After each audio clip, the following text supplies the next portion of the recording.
We will begin our next session called Valor, Professional Goals Exercise. We have two parts to this. The first part will be given by Danica Soberville, and the second part by Alexis Horst from the Writing Center. Let me introduce both of them. Danica Soberville is the career advisor on the Southern Utah campus. After volunteering with Rocky Vista University as a member of the Diversity and Inclusivity Committee for 2 years, Danica officially joined the ranks of RVU in 2019, and we're so glad she did. Originally from Southwest Michigan, Danica received her Bachelor's of Arts in Psychology from the University of Michigan, and later a Master's of Science in Sociology from Brigham Young University.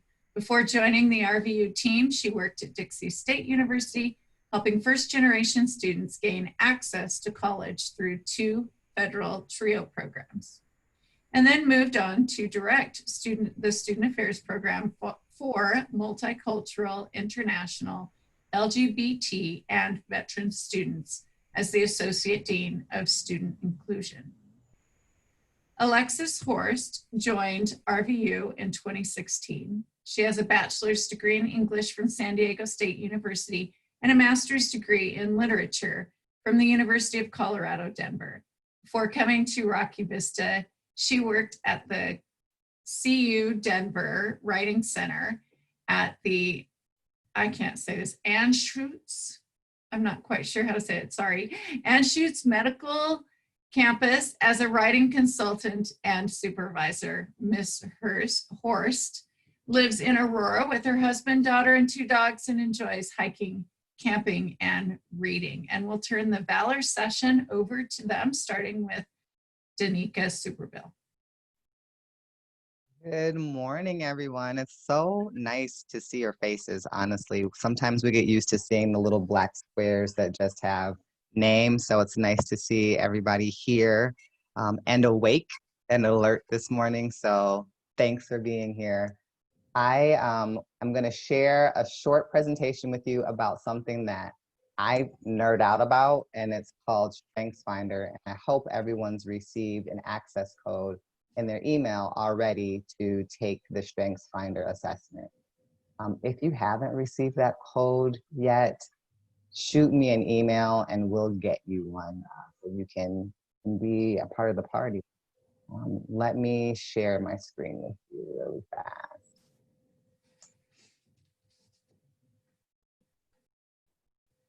Okay, can everybody see that? Please say yes. Okay, great.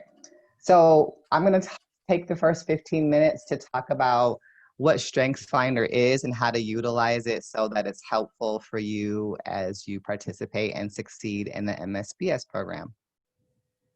So first, what is Strengths? If you haven't taken the assessment yet, basically StrengthsFinder is a book here. Let me tell you how much I nerd out on this. It's this little book. You may not have gotten a book, but you probably got an email that gives you a code that's in the same book that is a psychological assessment. Basically, it's going to tell you what your strengths are. There's 34 strengths that the research that Clifton has done that you can fall into, and your assessment will give you your top 5 strengths. You have more strengths than that, but we are focusing on your top 5 because those are the easiest to manage. And basically, these strengths highlight what they call your talent DNA, so what you're naturally talented at, which is always nice to be able to put words to things that you know innately. So you can think of it as a tool that helps you answer what makes me uniquely powerful, because all of us have lots of talents that we bring to what we're doing, and those are unique. So what happens is that those 34 strengths fall into 4 different domains. So they either fall into the strategic domain for people who are really good at being able to arrange and make decisions, for relationship building, which is pretty self-explanatory, those who are specifically and particularly good with people, an influencing domain, which helps others kind of jump on the bandwagon. It's a way that you can make movements work, is with an influencing domain. And the last one is called executing. So those are the people who get things done. And here are the 34 strengths, and here's how they fall into those 4 domains. This can get really, really long, so I won't spend too much time talking about specifically how each strength falls into that domain, but this is just kind of an overview for you to see possibly where you fall into. And if you've taken the assessment already, hopefully you can identify some of these strengths that you have. So basically, we want you to have it for 3 different reasons. One, it's a really great and excellent way to reach your goals. Obviously, this session is about reaching goals and setting goals, and focusing on your strengths is proven to be one of the best ways to do that. So people who focus on their strengths are 3 times more likely to report having an excellent quality of life, which is fantastic because all of us are looking to have a great life. And we had our great counselors who just spoke about burnout and really figuring out ways to avoid that if possible and deal with it. Focusing and learning how to utilize your strengths is one way to be able to support that work that you would be doing for your own mental health. So why it may not seem like a direct connection, actually understanding what your strengths are and utilizing them will help you in that arena as well. Also, people who focus on their strengths are 6 times more likely to be engaged on the job. And right now, MSBS is your job. So being able to identify your strengths and utilize them in this program will help you stay engaged when it gets tough, because we know that it will. It's designed to be rigorous to prepare you for calm. And so this really embracing your strengths can help you stay engaged when things are not necessarily easy. And lastly, the session that will follow ours is about team-based learning and unity, and learning how to not only recognize your colleagues' strengths, but honor them and utilize them, arrange your work around them, helps teams become much more productive. And I really am excited. It's early for me still, but if it was afternoon, I'd probably be jumping out of my seat because I love strengths, and I have been at review 8 months. We've been utilizing it for maybe about 6, and I can tell you that we've had some really great strides that we've been able to attain because we're using strengths. And hopefully my internet will behave today. Okay. I'm going to tell you a really quick story. I will try to keep it to 2 quick stories, actually. So this is me and my family. Aren't they cute? I know. These are my 3 kids and my husband. Can you see me? Or am I? Oh, shoot. Let me go back.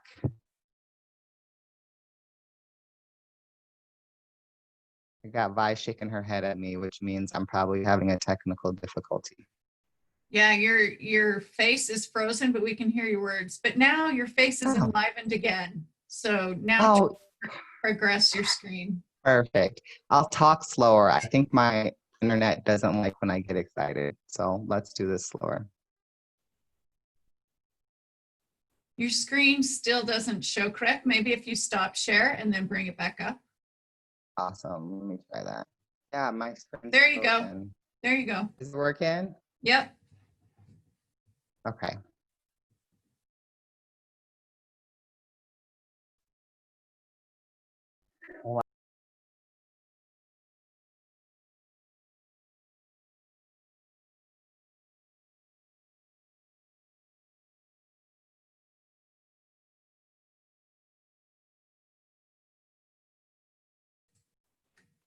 Brief pause for technical difficulties. She'll be right back with us. When she says she nerds out on this, she totally does. Like, she knows this stuff inside and out. It's amazing. I love to go talk to her sometimes about my strengths, or when I'm visiting with her about something, she might jump in and say, now remember, Vi, what your number 1 is. That might be why you're having this conflict with your person. And I'm like, oh yeah, because I have a unique number one. I'm an activator. I like to get things done. I don't want to sit around and talk about them all day long. So I have to be patient sometimes. And I'm learning about myself and others. So I appreciate that she points that out to me. It truly is something that I've loved. As a matter of fact, I was just thinking, I'm going to buy these for my kids before they go back to school so they can like really understand themselves. That's a mom thing. So hopefully Danica will be rejoining us here in a moment. How many of you have done your strength finders? Can you just kind of raise your hand? Okay, good. How many of you were surprised by the results? A couple of you? How many of you were like, oh yeah, that's totally me. Right there, number one. I see you. You're like, yes, Emma down there is laughing. It was so right on with her. That's good. Very good. Let's see, I'm going to play middle of the screen. Patrick Ricky, I can't remember how to say your last name appropriately, sir, but what was something that surprised you about your strength finders or that you learned? It wasn't so much, honestly, I felt like for me personally, it made a lot of sense. I think that the way that it manifests, it just gave me more time to think about that as a student, per se. I think for my top one was the restorative strength. So there was a description in it that said something like, I'm looking at it right now. It says, chances are good that you are restless until you can pinpoint the exact reasons why you fell short of a goal or failed to produce something excellent. And so I just felt like that sentence right there hit the nail on the head that, yeah, it's usually hard to kind of shut a book until I figure something out. So, yeah. Very good. So now you understand why you're up late at night. Yeah. Very good. I have Stephanie Salcedo who raised her hand. Would you like to comment? Sure, I forgot I had put that up there. Yeah, I wasn't too shocked by my number two, which was learner, because I love problem solving and I love learning about anything. I usually kind of tune into what someone is describing to me or breaking things down. I just love hearing about what other people are doing. Even if it's not my field per se, I'm like, oh, tell me more about this. So I can have like a basic understanding, so sometimes I do fall into those rabbit holes of like reading papers where I'm like, oh, that's interesting. I don't know about this. And then just like moving on. So I wasn't too surprised with my number two. Very good. Okay, middle of my screen. Is Danica back yet? Okay. We'll do this for a couple more minutes. If for some reason her technology doesn't work, we will thank her and move on in our program. And if she's able to pop back in, we'll let her do a summary statement. But I have Miss Taylor Webb from Colorado in the center of my screen. So what, Taylor, did you learn from your strength finders? I learned empathy was my top, like empathizing was my top strength. So that doesn't really surprise me. Sometimes that can be a downfall for me. I sometimes find myself listening to my friends and my family and their problems and not putting myself and what's going on with me ahead of that, because you can't really help other people until you help yourself first. So it was kind of made me step back and realize that. So that was good. That's great. It's always nice to have a break you can push and when you need to on some of those strengths that we have. Otherwise you wear yourself out. Very good. Okay, one more screen. I have one more screen and I find Miss Heidi Hunsaker from Utah in the middle of my screen. Heidi, tell us something about your strengths finder. I always want to put the S on the other side. Anyway, carry on. I'm glad I was like, as you guys were talking about, I was like, I know I did this, but I can't find my results. So I was able to log in. But my number one was a learner, which wasn't surprising. And two was achiever. And I think achiever, I think it's a great strength to have, but I also feel like that's kind of part of my downfall as well, is because it says that they take immense satisfaction in being busy and productive. And I think sometimes, not sometimes, almost all the time, I overload myself, right? Because I'm like, oh, I can handle it. It's going to be fine. I can handle it. And I have a really hard time not following through on my commitments. So then my I don't take care of myself, right? Because I made all these commitments. I have to keep them. I can't fall out of a commitment. And so then like exercise and meal prep and, you know, all these things just like have to be put aside so I can, you know, fulfill my commitments. And I think I need to be better at just letting my calendar be open on some days. Like that's okay to not have anything down. So. Very insightful. I noticed that as I asked these questions, that the majority of you talk about how this strength can be a weakness or create weaknesses in different areas of you, and how you've recognized that by learning about your strength. And I found that about myself too. Not only was able to put terminology on what my strengths were, but as I read about the strength, I was like, oh, that's why people this, or that's why I that. And just being aware of how that strength can create maybe deficits in other areas that we need to be aware of, I think is a great thing. So thank you for bringing that awareness and that insight. And I love that you're sharing and connecting in the chat on some of the things that are there for you. Perhaps that will help you as you go to put study groups together, or when you need someone to listen to you, but don't burden Taylor too much. She's very empathetic, but we don't want to burden her. But thank you for sharing those things. At this point, it doesn't look like Danica was able to get her internet working right away. So we'll move on to Alexis Horst and the next portion of our Valor segment. And if Danica is able to rejoin us, we'll have her take a few minutes at the end to sum up her thoughts. So we'll turn the time over to Alexis. Thank you. Good morning, everybody. I'm so excited to see all your faces, and I love scrolling through the gallery and seeing what your home workspaces look like. I'm so fascinated by how people have set up their like home offices. Some of you look like you might be in basements or garages. I don't know. I love it. It's great. I mentioned that I do have 2 dogs, so I just want to let you know that this is like their wrestling hour, and they like to do that immediately behind me. So if you start hearing, you know, dog noises, I'm going to do my best to keep them quiet. But I want to talk to you about the Writing Center and how you can best use the resources that we provide to help you in your goals. So I'm going to share my screen with you.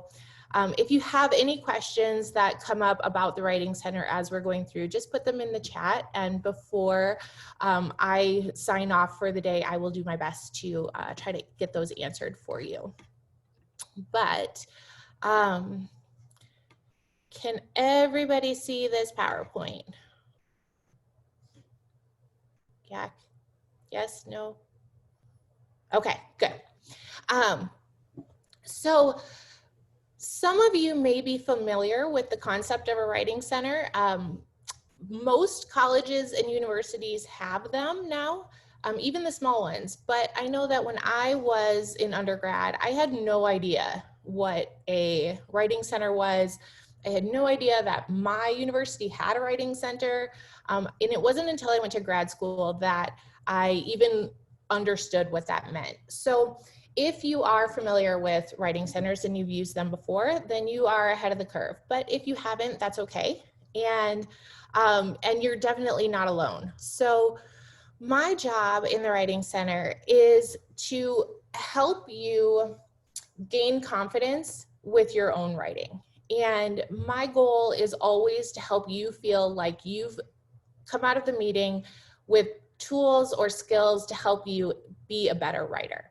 I'm not an editing service, although we do some editing in the Writing Center, but really the goal is to have you feel like you don't need an editing service and that you have the confidence to complete whatever writing it is that you may need to do in school, in your career, outside of school, those kinds of things.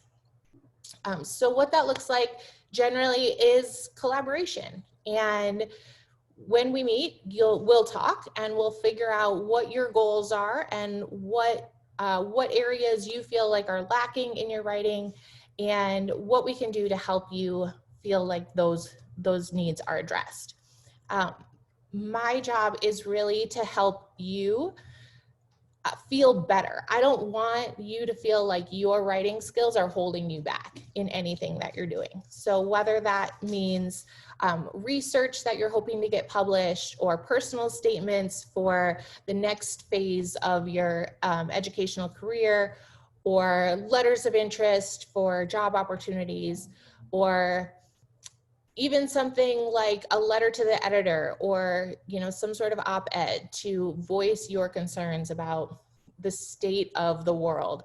I don't want you to feel like your writing skills are holding you back from that. I want you to feel like you have the confidence to express yourself. So these are what we value. This is how we do that. And I can help you on any writing that you are working on, whether that is like we talked about, personal statements or research manuscripts and abstracts, whether that is your CV, whether it's something that you'd like to get published, it really doesn't matter. Anything that you feel like you need help with, I'm happy to help. And I can help you through all parts of the writing process, whether that is brainstorming and you're just trying to come up with your ideas, or you're just trying to get a second eye on it and make sure all your commas are in the right place before you submit it. Wherever you're at, that's where we're going to start. So I'm going to go through this really quick, but I want to show you how you can get in touch with me and how you can contact me. So this is a link to my schedule.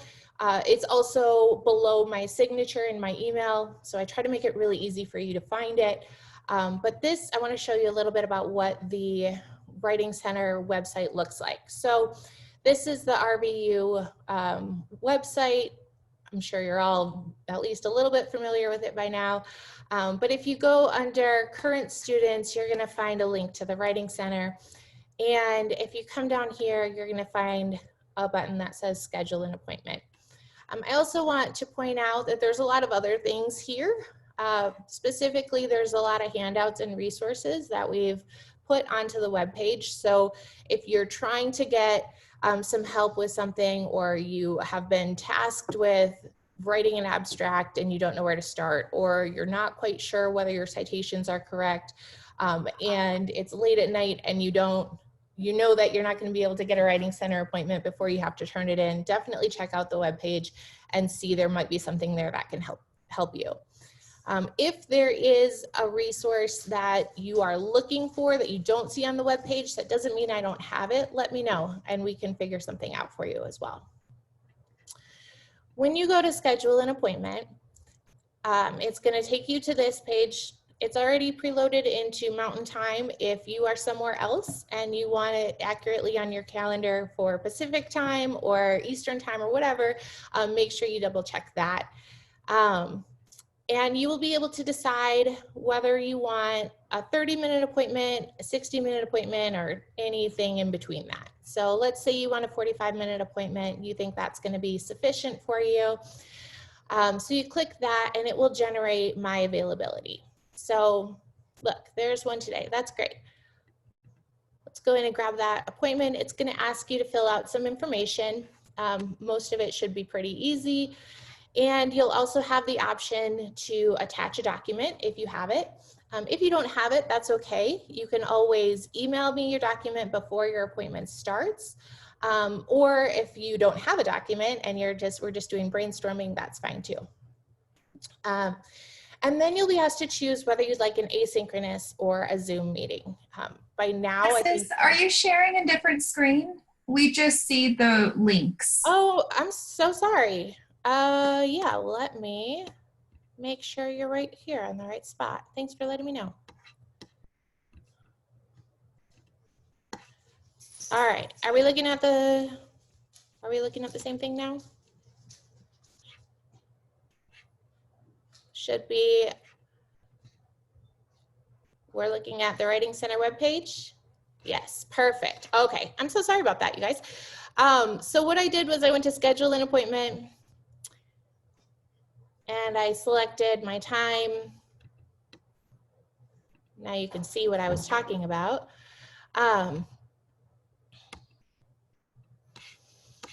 So these are going to be the options that it's going to ask for you.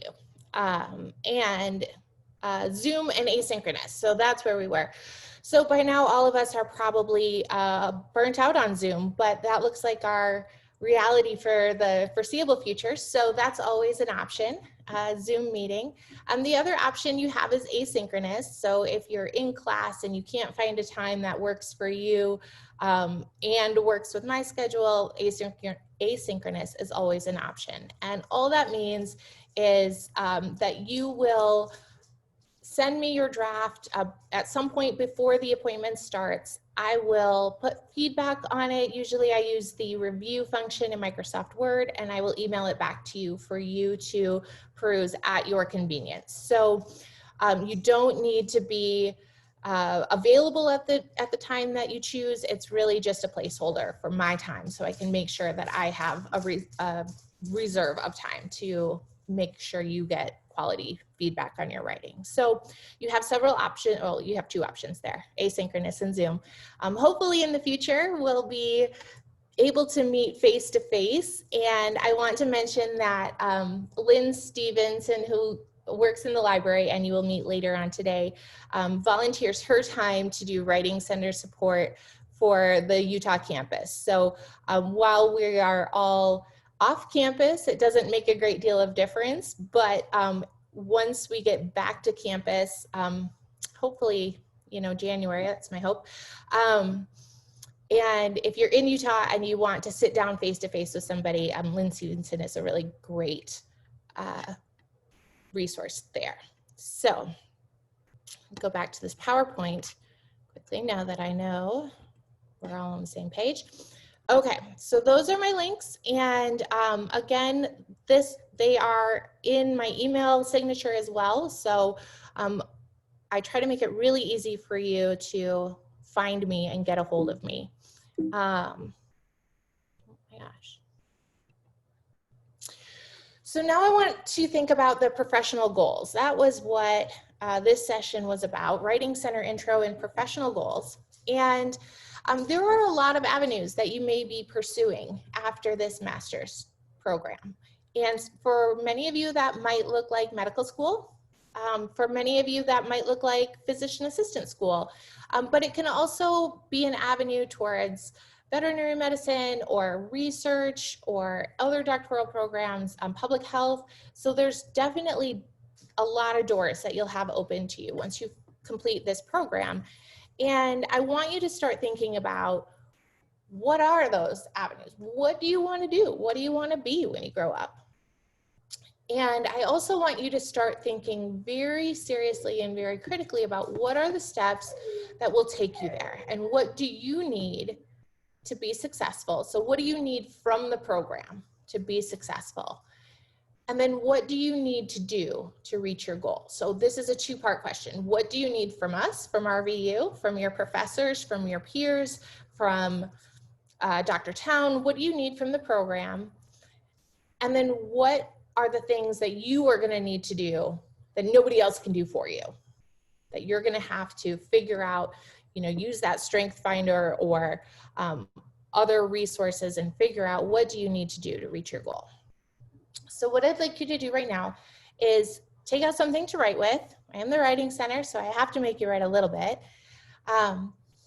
And this can be on your computer. It can also be on a piece of paper, but I do want to let you know that you will be, when you meet with Dr. Town in the next few weeks, you'll be referring to what you have written down today. So if you decide to write it on a piece of paper, make sure it's not something that you're just going to toss in the recycle bin, or that's going to get confused when you go grocery shopping or something like that. So I want you to write out what your goals are and how you plan to reach them.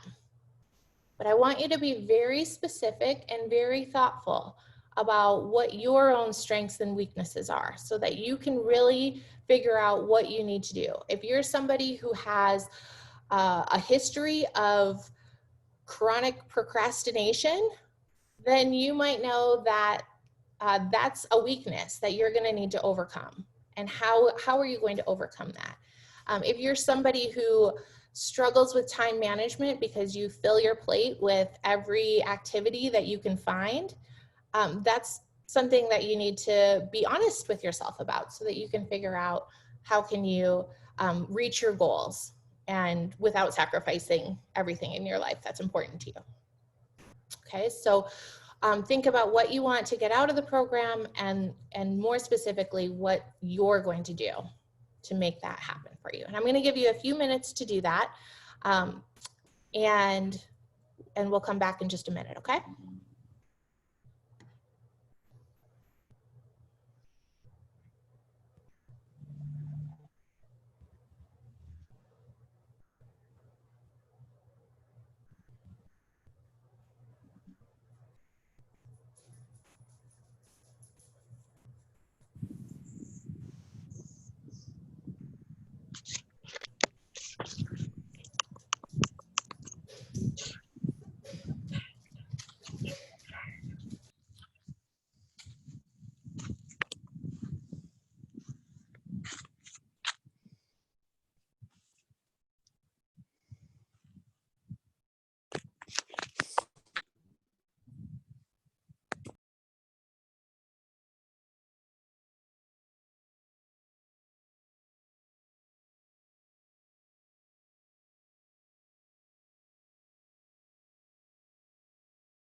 All right, if you're still working on this, that's okay. I want to wrap up a little bit early here so that I can look and see if there's anything in the chat, and also because it looks like Danica is back and I want to make sure she has a chance to finish up her thoughts on your strengths and the Strength Finder, and so we can look at that really cute picture of her family again. So thank you all so much. Please do not hesitate to get in touch with me if there's anything that I can do to help make your MSBS journey even a little bit easier, whether that's writing support, grammar lesson, pep talk, whatever. Don't hesitate to reach out, okay? It was very nice seeing all your lovely faces this morning, and I'm really looking forward to getting to know each of you in the next 9 months. So thank you so much. All right, thank you so much, Alexis. That was really great. It's always nice to start thinking deeply. You'll do a lot of that in the next few weeks and months to come. Danica is back with us. She does not have her computer capability, but she can join us on her phone. So we won't get to see that beautiful picture of her family, but we will get to see her, and she is beautiful. And I'm sure what she says will be a great sum up to this session. So we'll turn the time back over to Danica. Thank you, Vi and Alexis, and thank you everyone for your patience. They fixed my internet yesterday, which means they broke it more.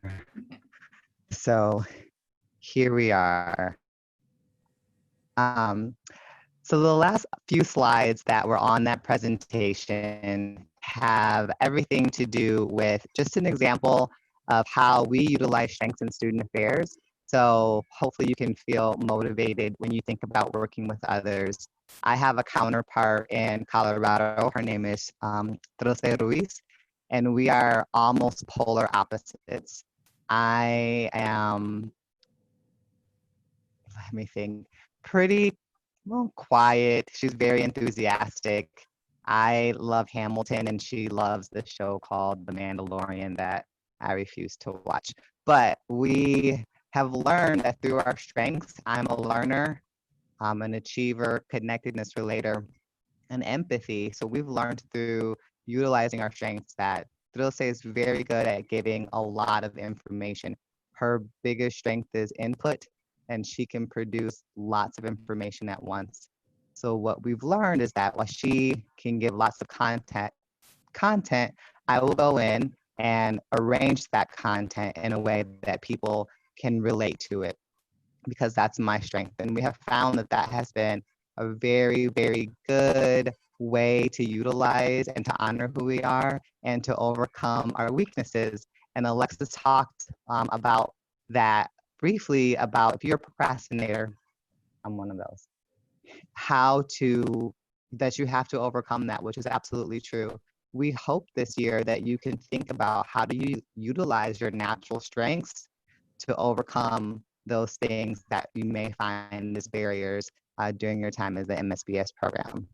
So when you get Strengths Finder, just quick 5 steps. Make sure you take the assessment in your email. And again, if you haven't received it, please send me a message. 2, read your individualized reports, because those will give you a lot of feedback about how you can understand that and also really start utilizing it. Then 3, there are hundreds of resources on Gallup's webpage about Strengths Finder. There's videos, there's podcasts and written resources. Take some time to look at those, to really dive deep into those. You can also use me as a resource. I am not a certified coach. I am just a fan. But I'm happy to sit and talk to you about those things if you find them helpful and necessary. And 4, just take some time investing in your strength. And when you get the PowerPoint, this will make more sense, because there's a little icon that talks about how you can invest in your strength. And then last, be really intentional when you're working in your groups, which I think that your next session will talk about. Be really intentional about understanding and arranging your work around your group strengths. I'm positive that you will find so much satisfaction in working together and really be able to be more productive and all the things that you have to cover in MSBS. So I really appreciate everyone's patience with my technical difficulties today. I'm here as a resource, so please let me know if I can be of help. And if you would be so kind to drop my email in the chat, and I'm happy to answer your questions. Or you can send me a message on Teams. That might be better for all of us if you just send me a message on Teams and I'll shoot something back to you. So thank you all, and I'm excited for your next session.